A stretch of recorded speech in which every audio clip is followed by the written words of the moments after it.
For the repair of the remote control monitor by MSR, the following procedures were necessary: replacement of various electronic components and general cleanup of the unit.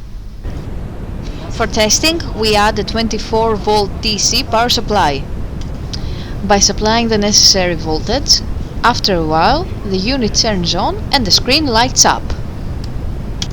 By pressing all the buttons, we also test if the unit responds accordingly.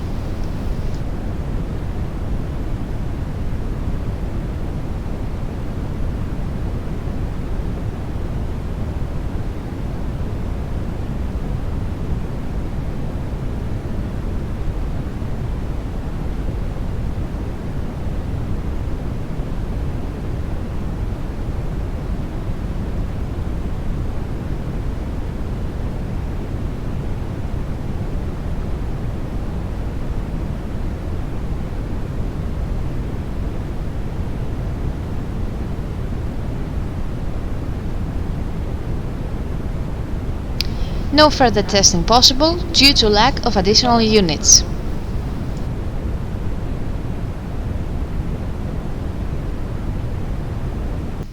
It is now clear that the unit is working successfully and is ready to be delivered to the customer.